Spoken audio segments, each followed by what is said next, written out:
ว่าไอ้มันเกิงเนี่ยเข้าไปเนี่ยตอนเมาเหล้าอ่าเท่าไรเข้าไปแล้วนอนอยู่ในบ่อนอยู่แล้วพี่น้องไอ้นอนเมื่อวานนี่นะอ่าพ่ออ่าพ่อบ่เล่ากับสาวสาวไรเมื่อแล้วออกมาหากินข้าวกินยังเฮาเบิ่งเฮาเดียวเบิ่งย่างไปย่างมาคือคนปกติคือแบบคือคนแบบบ่ได้กินเหล้ากินยังคือคนแบบว่าบ่ได้กินยาแบบว่านั่นเนี่ยนั่นเนี่ยนี่นะโอ้พี่น้องเนาะเรื่องนี้มันก็เว้ายากอยู่พี่น้องเนาะหนึ่งมากอะคือทางเฮากับบ่จอยนี่เนาะพี่น้องทางบ่เวียงกับบ่จอยนี่ก็เป็นผู้ชายเนาะเพียงเนาะเป็นผู้ชายในหนึ่งมากอะผัวเราก็อยู่มื้อน่ะเนาะไอ้มันกึ่งก็อยู่เด้อไอ้มันกึ่งก็เฮ็ดเรื่อยเป็นเรื่อยเมียเราเนาะเป็นเรื่อยเราเห็นเรื่อย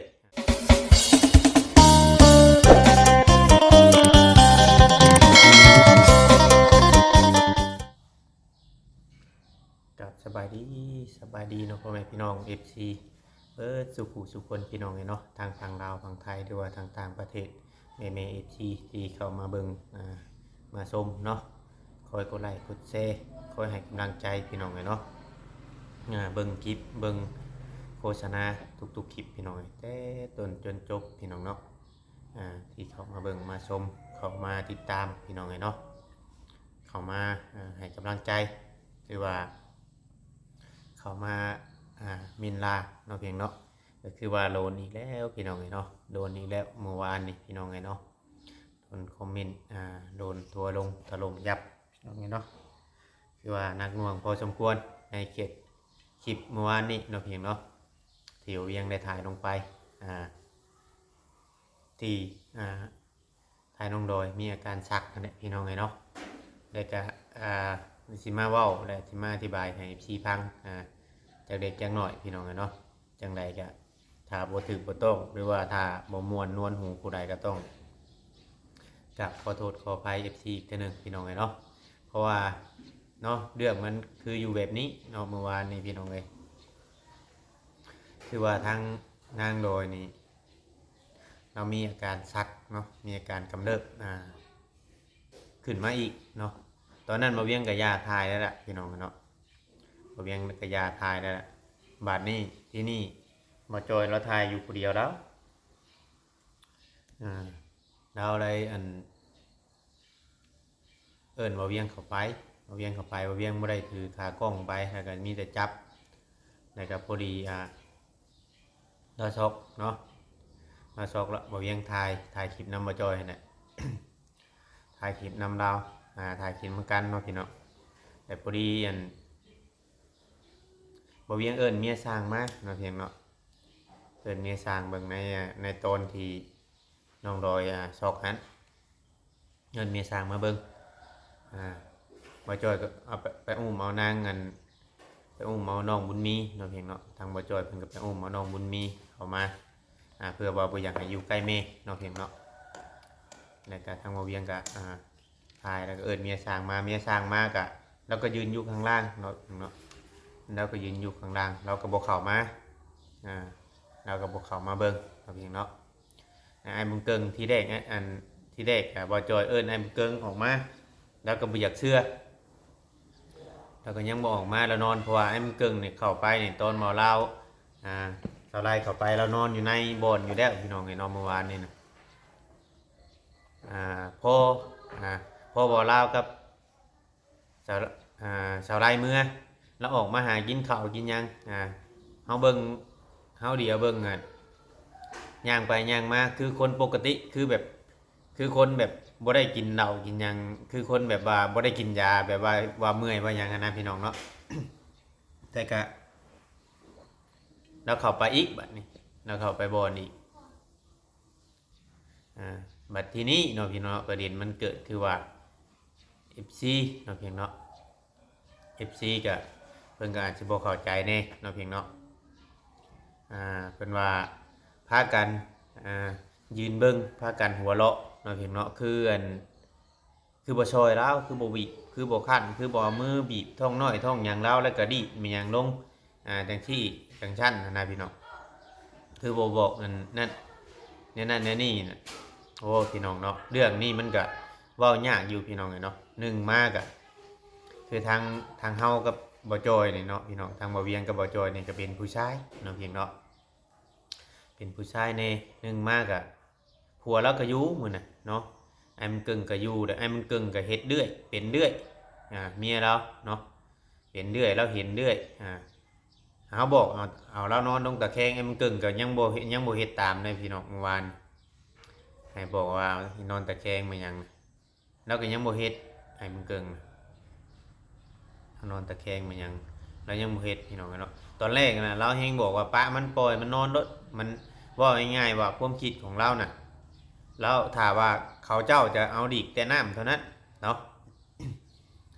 ล่มถ้าล่มอยู่เฮือนอยู่อย่างนี้เขาเจ้าสิบ่ปล่อยนั่นเขาจะปล่อยให้คืนเองว่าง่ายๆถ้าตามธรรมชาติที่เราเคยเห็นเนาะเราก็เคยเห็นกรณีนี้เราก็เคยเห็นมาหลายคนอยู่บ่แม่นแต่ว่าน้องร้อยพี่น้องเนาะแต่ว่าคนเป็นลักษณะนี้ก็มีหลายคนก็ถือว่าสิ่งสำคัญก็คือลูกคือผัวเนี่ยพี่น้องเนาะต้องดูแลต้องให้ยาต้องให้กินเนาะให้กินยาอันนี้เมื่อวานนี่เราให้เมียเราอีกพี่น้องเราลองจากกันนั่งรอยมีสติแล้วเนาะนะให้เมียเราว่าบ่กินถือกินยาจังชั้นจังซี่เนาะพี่น้องเราก็เว้าภาษาลาวเนี่ยเว้าภาษาชนเผ่าลาวเนี่ยเนาะเป็นบางคำก็เฮาก็เข้าใจบางคำเฮาก็บ่เข้าใจเนาะก็เว้าแล้วก็เข้าไปนอนแล้วออกย่างมาเลาะตามเฮือนตามหยังคือเราแหละบ่นุ่งฮอดเสื้อพี่น้องเนาะว่าบ่อยากให้ซุมเฮานี่ชนน้ำเนาะปล่อยเมียเราบ่ต้องชนน้ำเมียเราปล่อยให้เรานอนอันนั้นพี่น้องเนาะตอนแรกเฮาก็นั่นอยู่ดอกสิ่งที่เฮาหัวเราะเนาะพี่น้องคือว่าหลังจากที่ว่าเฮาเบิ่งน้องลอยเรามีอาการชักแล้วแต่บัดนี้เดี๋ยวเรามีสติขึ้นมาแล้วบัดนี้พี่น้องเนาะเรามีสติผัวเราถามเราหยังเราไล่สติขึ้นมาแหละเรามีสติขึ้นมาแล้วพี่น้องเนาะเรามีสติสตางค์ขึ้นมาแล้วบัดทีนี้เราเฮ็ดตาเดือกใส่บ่จ้อยตาเดือกใส่บ่จ้อยบอกง่ายๆว่าเรามีสติขึ้นมาแล้วเราอยากหยอกFC ผู้เพิ่นบ่ได้อยู่ในธนาคารนั่นเพิ่นก็นั่นแหละบัดนี้แหละเราอยากหยอกแต่เราอยากหยอกทางบ่จ้อยเฮ็ดคือย่านเนาะทางไอ้เกิงบ่จ้อยถือของมาบ่จังซั่นจังซี่นะบ่คำ FC เพิ่นเบิ่งคลิปจบน่ะอาจสิฮู้จักและอาจสิเข้าใจพี่น้องเนาะบ่จ้อยถือของมาบ่เห็นบ่พวกนี้เราอยากหยอกเว้าง่ายๆว่าการเว้าคือผีเขาเนาะไอ้เกิงนะว่าตอนแรกมีหมาเห่ามายังฮอบเพื่อนเนาะเดินบนไปบนมาถ่าย FC เบิ่งเบิดคู่คลิปเบิ่งเบิดทุกคลิปอาจจะเห็นเนาะในตอนนั้นในตอนที่มาเห่ามายังบัดนี้ทางไอ้เกิงเราไปท่วงว่าไอ้บ่จ้อยถือของมาบ่เนาะคือเมียเรานั่นตาเดือดเบิ่งบ่จ้อยเฮ็ดตาเซ็งแช่นะพี่น้องสิ่งที่เฮาหัวนะสิ่งที่เฮาหัวเราะขึ้นมาแล้วก็FC หลายคนว่าคือบ่บิคือบ่คั่นช่วยเราจังซั่นจังซี่1มากับผัวเราก็อยู่หั่น2มากับชุมเฮาก็เป็นผู้ชายเนาะพี่เนาะน้องลอยเป็นผู้หญิงชุมเฮาก็สิบ่กล้าจับนี่บ่เวียงไปเอิ้นเมียสร้างมาเนาะพี่เนาะไปเอิ้นเมียสร้างมาแต่เราก็บ่ได้ขึ้นมาเนาะเราบ่ขึ้นมาได้ก็บ่ดีทั้งบ่จ้อยเอาบุญเพ็งนี่เอาบุญมีนี่ให้เราอุ้มมือเฮือนเราพุ่นเนาะให้เรามื้อเอาถามน้องโดยเราแข็งแรงประมาณ4-5 นาทีนี่บ่จักพี่น้องเอ้ย FC เบิ่งเอาตามคลิปบ่ได้เฮาชุมเฮาถ่ายอยู่เนาะประมาณ4-5 นาทีเนี่ยพี่น้องเนาะแล้วก็เราก็มีเฮาเบิ่งเนี่ยเรามีสติเรามีสติขึ้นมาเดี๋ยวเราก็สิยกเรามีสติขึ้นมาเราก็สิยกแล้วก็ FC หลายๆท่านเพิ่นก็ว่าเป็นแบบนี้คือบ่พากันไปหาหมอว่ามาถ่ายเอายอดวิวซื่อจังซั่นจังซี่บ่ได้ช่วยเหลือหยังเลยล่าสารพัดพิษได้พี่น้องเนาะมีหลายคอมเมนต์นะบ่เวียงก็บ่ได้สนใจดอกแล้วก็1เนาะพี่น้องเนาะรถจักรเจ้าสิเอาไปใช้ไปแนวใดพี่น้องนังเทื่อเราตกน้ำทางเราเป็นหันเป็นนี่น่ะแฮงสิว่าบักอยากช่วยใหญ่จังซั่นจังซี่อีกพี่น้องเนาะแฮงสิซ้ำเติมอีกพี่น้องเนาะในเมื่อลูกผัวเราอยู่เฮือนซำนั้นเขาก็ยังบ่ได้คอยสนใจแล้วก็เขาก็ยังบ่ได้คอยว่าแนวนั้นแนวนี้นะพี่น้องก็ให้เข้าใจในจุดนี้นะ เพราะว่าแต่ก่อนเราก็ถ้าเมียเราเป็นเราก็สิปล่อยให้บางเทื่อก็อันนั้นอันนี้แล้วเขาไปจับเด็กหน่อยมันเศร้าเพราะว่าไร้สติมาเราก็อย่าปล่อยป้าไว้บัดที่ว่าบ่นั้นคือเบิ่งเฮาเห็นสภาพตอนเราเป็นตอนไอ้เกิงเบิ่งเนาะพี่น้องเนาะตอนเราเป็นแบบนี้นะไอ้เกิงเบิ่งนี่มี YouTube อยู่เนาะทีมงานอยู่เราก็ยังบ่ได้ค่อยสนใจเพราะมันไหนได้คิดเบิ่งนึกสภาพว่าตอนตะกี้ตะก่อนน่ะมีแต่เรากำลังโดยน่ะแฮงสิปล่อยปละละเลยพี่น้องไงเนาะแฮงสิปล่อยปละละเลยกว่านี้FC ลองเข้าไปเบิ่งโดดในคลิปเด็กๆเพิ่นไปถ่ายจนบ่มีฮอดแฮงสิย่างพี่น้องไงเนาะจนบ่มีฮอดแฮงสิย่างลงเฮือนน่ะขึ้นเฮือนฮอดบ่ได้คำว่าอุ้มลูกลงเฮือนน่ะสิอุ้มลูกขึ้นเฮือนอีกก็บ่ได้พี่น้องไงเนาะจ้อยแฮงพี่น้องไงเนาะแล้วก็เราว่าเรากินยาเลิกเหล้าเนาะว่าเรากินยาเลิกเหล้าบัดนี้เราสิเลิกแท้บ่เนาะเพียงเนาะมีแต่ว่า FC จับตาเบิ่งเนาะเพียงเนาะเพราะว่าเรื่องนี้ก็คือว่าเนี่ยเหล้านี่มันก็ขึ้นอยู่กับจิตใจคนคือกันเนาะเพียงเนาะถ้าเฮาสิเลิกก็ดีนะเฮาบ่ต้องถึงขั้นว่ากินยาเนาะเพียงเนาะบางทีเราอาจจะบ่ได้โทนได้หยังนั่นแหละเมื่อวานนี่เราอาจสิหงุดหงิดเพราะว่าหลังจากว่าเราเมื่อนี่เพราะว่าเราเห็นเราย่างไปย่างมาอยู่นะพี่น้องย่างไปย่างมาแบบนั่นอยู่เดี๋ยวก็ลุกมาเดี๋ยวก็ลุกไปย่างไปย่างมาเมียเราก็พื้นเนาะพี่น้องที่ชุมเฮาเบิ่งแล้วก็มีแต่ขึ้นมาหน่อยนึงแต่ว่าสิ่งที่เฮาหัวนั่นเราเป็นบ่คือเก่าเราเป็นบ่คือเก่าเราเฮ็ดตาเซ็งใช่บ่จ้อยแล้วเฮ็ดคล้ายๆผีเขาเมื่อวานนี้น่ะ FC หลายท่านเพิ่นก็ว่าไอ้บุญเกิงเอาผีมาเฮือนมาหยังเฮ็ดเลี้ยงผีเลี้ยงสางนี่ได้ครบได้บ่ายอยู่บ่ว่าเนาะยันว่าผิดผีผิดหยังเนาะเพียงเนาะถ้าว่ามันบ่ถูกบ่ต้องก็ต้องครับขอโทษขออภัย FC อีกเทื่อนึงพี่น้องเนาะจะว่าอธิบายให้ FC ฟังได้เข้าใจนํกันเพราะว่าบางคนก็อาจจะคิดว่าเรื่องนี้ซุมบ่เวียงกับบ่จอยนี่คิดว่าเรื่องของน้องดอยนี่เป็นเรื่องตลกมันก็บ่แม่นนะพี่น้องเพราะว่าเดือนนี้เราเป็น4เทื่อ5เทื่อแล้วเดือนนี้นะแต่ว่าเฮาบ่ฮู้แต่มื้อใดมื้อหนึงเราอยู่กับลูกเรา2-3 คนนี่เราอาจจะเป็นเฮาบ่ฮู้ก็มีพี่น้องเนาะมันบ่มีผู้ไทยให้เบิ่งเด้เราก็บ่ได้บอกไผอีกคำเราเป็นเราคืนเองเราก็บ่ได้บอกไผอีกเพราะว่าเราอยู่กับลูกเรา2คนเราสิอยู่แต่ในเฮือนหั่นเราสิอยู่แต่ในเฮือนเราสิอยู่แต่เทิงเฮือนหั่นถ้าเราอยู่กับลูกเราคน2คนนั่นคือบุญเพ่งไปเด่นน้ำนั่นอันนี้เราอยู่ในหั่นกับนางอันบุญมีหั่นไผสิบอกพี่น้องเนาะบ่มีไผบอกเลยก็บ่มีไผฮู้เพราะไอ้เกิงเราบ่ค่อยมาค่ำเราออกไปข้างนอกไปหาเด่นกลางบ้านกลางเมืองค่ำเรามาแต่ละมื้อนี่ก็เรื่องซวยเรื่องบ่ซวยนี่บางเทื่อบางทีเฮาก็เบิ่งเนาะพี่น้องเบิ่งบางเทื่อบางทีเข้าไปจับไปวายเมียเขาเจ้าให้มันเกิงศูนย์ขึ้นมาอีกให้อีกเนี่ยแฮงสิตื้มอีกพี่น้องแต่นี่เราก็ยังบ่อยากปากนำทีมงานแล้วพี่น้องไงเนาะว่าง่ายๆจะเข้าไปถ่ายนี่ก็คือเข้าไปถ่ายวิถีชีวิตของน้องลอยชื่อพี่น้องเนาะทางผู้รักผู้ใหญ่ทางบ่จอยเพิ่นก็ให้เราเฮ็ดคอกไก่แล้วสิซื้อไก่ไปลงให้ประมาณ20พุ่นแหละพี่น้องเนาะตามที่ว่าได้ยินเพิ่นเว้านะวันนี้เราเฮ็ดคอกมันน้อยเนี่ยอยากให้ขยายคอกออกอีกเนาะขยายคอกออกอีก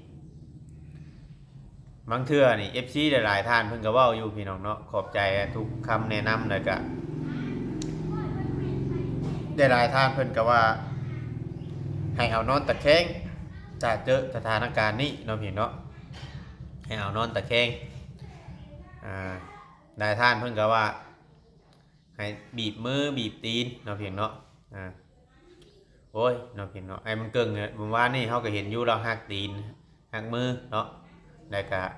เราซับมะกอกพุ่นแหละพี่น้องเอ้ยมะกอกแล้วนี่เราซับใส่หัวนั่งดออีกเมื่อวานนี่เฮาก็หรือว่าเพิ่นเคยเฮ็ดแบบนั้นบ่คือแนวใดเฮาก็บ่ฮู้เนาะพี่น้องแต่ว่าเรื่องมันผ่านไปก็ผ่านไปแต่ว่าอธิบายให้ชี้พังนี่ซื่อบางคนก็ว่าชุมเฮานี่ ตั้งใจอยากถ่ายอย่างหยังหลายเทื่อหลายทีเนาะอ่าเพราะว่าทางคนใกล้หรือว่าญาติพี่น้องของไอ้เกิ้งนี่เขาบ่ได้สนใจนั่งโดยได้พี่น้องนี่ตามที่เราได้ยินเขาเจ้าเว้านะเพราะว่านั่งโดยนี่เราไปเอาผัวอยู่บ้านเดียวกันกับไอ้เกิ้งนี้เฮือนใกล้ๆแถวเฮือนเดียวกันนั่นแหละใกล้ๆแถวคุ้มเดียวกันนั่นแหละพี่น้องเอ้ยแต่ก่อนเขาฮู้ว่านั่งโดยนี่เป็นแบบนี้เขานำมาให้ไอ้เกิ้งเอาตะกี้น่ะเขาขี้เดียดเขาบอกนะพี่น้องเนาะเขารังเกียจนั่งโดยนะเขาเลยบ่ค่อยสนใจเนาะอันนี้แหละ FC ว่าญาติพี่น้องของเงินตาเกิ้งนี่คือบ่เคยมาถามข่าวนั่งโดยเนาะพี่เนาะคือว่าเขาบ่ค่อยสนใจแล้วล่ะพี่น้องเนาะคือนั่งโดยนี่แหละถ้าบ่มี YouTube ไปใกล้หรือว่าบ่มี YouTube ไปเบิ่งเนาะพี่เนาะก็คือแห้งสิเด็กพี่น้องแห้งกระเต็กกระดำเนาะพี่น้องเนาะจักสิว่าเนี่ยได้คือว่าให้เข้าใจในนั่นเนาะพี่เนาะคน อยู่ในสถานการณ์คนที่อยู่ในสถานการณ์เท่านั้นที่เข้าใจเพราะเฮาเบิ่งนี่เฮาเบิ่งเรานี่เราเป็นแบบนี้แล้วก็เฮาเบิ่งว่าเราอาการเราดีขึ้นมาแล้วเนาะอาการเราดีขึ้นมาแล้วเฮาเบิ่งว่ามันสิถึงขั้นว่าเสียชีวิตหรือว่านั่นนี่เป็นถึงขั้นว่านั่นบ่เนาะพี่น้องเฮาก็เบิ่งอยู่พี่น้องเฮาเบิ่งที่ตอนเราเป็นวันนี้เรามีสติขึ้นมาแล้วแหละเราเฮ็ดยกเท่าที่เฮาควรจนเท่าผัวเราให้ผัวเราเว้าภาษาเราเทิงนั่นแหละภาษาชนเผ่านั่นแหละเราจังบ่อยากโยกเราจังบ่เฮ็ดโยกเฮ็ดหยังนั่นแหละพี่น้องเนาะเพราะว่าผัวเราว่าอยู่ซื่ออยู่จับดีให้พักผ่อนประมาณนี้เฮ็ดโชว์แล้วบอกให้กินยามันคือบ่กินนะพี่น้องผัวเราเว้าในภาษาน่ะเพราะนางโดยนี่เราบ่กินยาเนาะแต่กินบ่กินนี่เฮาบ่ฮู้ตัวนี้ก็เพราะว่าเฮาบ่ได้เห็นตอนเรากินแต่เกิงแล้วเว้าเพราะว่าเราสิมักเอาแต่คำตัวนี้มาอ้างเวลาเมียเป็นนี่ค่อยบอกให้กินยาอยู่นี่ก็บ่กินเนาะคือบ่กินยาเวลาเมียเป็นแต่ละเทื่อนี่มีแต่ว่ามันขาดยาเท่านั้นแต่ว่าเราสิกินแล้วบ่กินนี่เฮาบ่ฮู้เพราะว่าเฮาบ่ได้อยู่ในสถานการณ์นั้นเนาะพี่เนาะแต่ก็บางคนว่าถึกเพิ่นนะหัวถึกตัวได้ให้คือว่า FC หลายคนเพิ่นก็อาจสิคิดว่าอาจสิบอกว่าถ้าถึกเขาได้หัวถึกตัวบ่เวียงนี่ให้อันนี้ก็ทางญาติพี่น้องบ่เวียงนี่ก็เป็นคือกันพี่น้องเนาะเป็นอาการนี่นะอาการของนางลอยนี่แต่ก็เฮาปัวพี่น้องเฮาปัวผู้เป็นปัวนี่ดูแลเอาใจใส่ในเรื่องกินถึกกินยาเนาะพี่เนาะได้ก็ไปหาหมอหายังจนกระทั่งหายเนาะพี่เนาะหายดีแล้วก็บ่ได้เป็นเด้อในตอนนี้นะอันนี้บ่เวียงขอเว้าแจ้งๆแล้วก็บ่ได้เป็นบัดนี้บ่เวียงสิขอเว้าอีกแบบนี้สิ่งที่สำคัญนี่คือการกินเนาะพี่เนาะสิ่งที่สำคัญนี่คือการกินเด้อพี่น้องการกินแล้วก็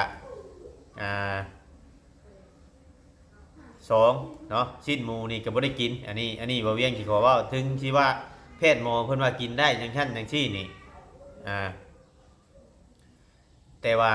ถ้ากินแบบเป็นโลดพี่น้องเนาะเพราะว่าคนบ้านเฮาหรือว่าลูกลูกน้องนี่แหละเพื่อนแป๊ะๆกันกับเพื่อนบ่เวียงนี่แหละพี่น้องเนาะกินน่ะเป็นโลดอันนี้เชื่อพี่น้องเนาะเชื่ออยู่ถึงว่าแพทย์หมอเพิ่นว่าเพิ่นวิจัยออกมาแล้วว่ามันบ่เกี่ยวบ่หยังอันนี้ก็บ่เฮาก็บ่ฮู้แต่ว่าเพิ่นบ่ได้กินเลยในหมู่ในตอนนี้2เนาะ2นี่ก็ถ้าเป็นงานศพหรือว่างานเฮือนดีผีตายนี่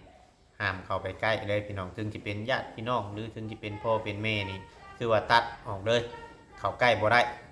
ถ้าเข้าใกล้นี่เป็นโลดเป็นลักษณะนี้นะพี่น้องเนาะเพราะว่า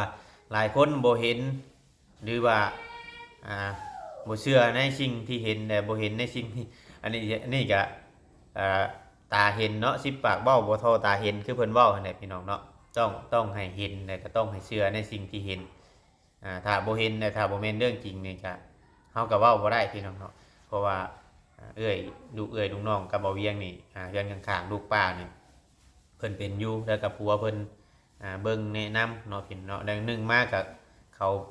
เป็นหนังแจกหนังสือแน่เขามีความรู้แน่พี่น้องเนาะเขาก็กินตามที่แพทย์หมอบอกแล้วก็จนตั้งแต่เป็นสาวจนมาได้ลูกสองลูกสามก็เขายังไม่ได้เป็นนะพี่น้องแต่ก่อนตอนแรกๆเพิ่นไปเฮ็ดเวียกอยู่ไทยนี่เพิ่นมีอาการเป็นนี่เพิ่นก็ยังกลับมาเอายาอยู่ลาวพี่ให้เพิ่นกินยาตัวนี้ต่อเนื่องกันแล้วเพิ่นก็ยังหายเนาะพี่น้องปัจจุบันนี้เพิ่นก็มีแต่ว่าคลำความกินแล้วก็คลำบ่ให้ไปงานเพิ่นดีไม่หยังนั่นแหละพี่น้องเนาะใน FC เข้าใจพี่น้องในจุดนี้แต่ก็บ่มีใครอยากเป็นเนาะพี่น้องแต่ก็บ่มีใครอยากให้มันเกิดบายดีก็ลุงกันเอาบายดีไปเจ๊เอานี่เอายกมือบายดีก่อนปลาลุงพบกับบิวตี้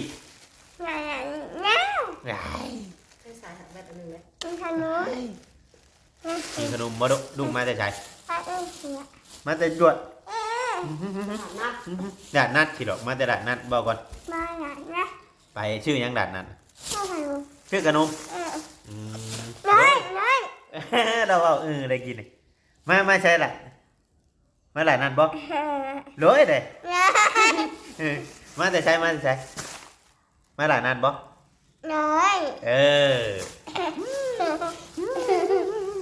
พอถ่ายคลิปนี่เบิ้ง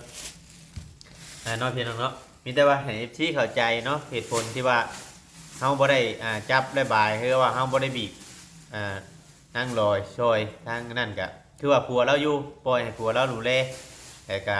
ถามว่ามันถึกสถานการณ์ขับขันเนาะหรือว่ามีแต่เฮาแต่ถ้าชาในมื้อนั้นเนาะผู้เดียวพี่น้องไงเนาะในมื้อนั้นผู้เดียวเนี่ยบางเทื่อบางทีเฮาอาจจะช่วยเราเนาะเพียงเนาะหรือว่าเขาอาจจะบีบขั้นเราก็อาจจะเป็นไปได้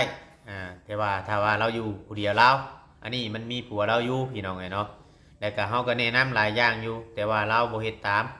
เรื่องกินยากินยังนี่ก็เราก็บอกเขาถามแต่ละมื้อเขาเข้าไปคู่มื้อต้องถามคู่มื้ออยู่แล้วกินในบ่ยามื้อนี้บางเทื่อบางทีเราก็จนให้ได้ถามแต่คำเก่านะพี่น้องเอ้ย FC เพิ่นก็ว่าเราขี้ตัวเนาะบางเทื่อนี่อาจสิตัวก็ดีก็มีพี่น้องเพราะเราเว้าไปเรื่อยๆแบบไปถามทั้งเอื้อยแล้วนี่เว้าไปแบบนึงมาถามทั้งน้องหน่อยนี่เว้าไปอีกแบบนึงเนาะเพียงเนาะสำหรับคลิปนี้ก็ถ้าว่าผิดพลาดการใดก็บ่เวียงก็ต้องกราบขอโทษขออภัยขอบใจทุกกำลังใจและก็ทุกคอมเมนต์ทุกการติชมพี่น้องที่เข้ามาแนะนำหรือว่านั่นว่าเห็น FC ถล่มหลายพี่น้องเนาะคอมเมนต์ได้พี่น้องบางคนก็ว่าบ่เวียงนี่บ่ได้อ่านเนาะเพียงเนาะแต่ว่าก็ว่ากันพี่น้องเนาะสำหรับคลิปนี้ก็ลาไปก่อนพี่น้องอยู่ดีมีแห้งเนาะขอกล่าวคำว่าสวัสดีกับขอโทษขออภัย FC เด้อพี่น้องเนาะเบิดทุกคนพี่น้องเนาะ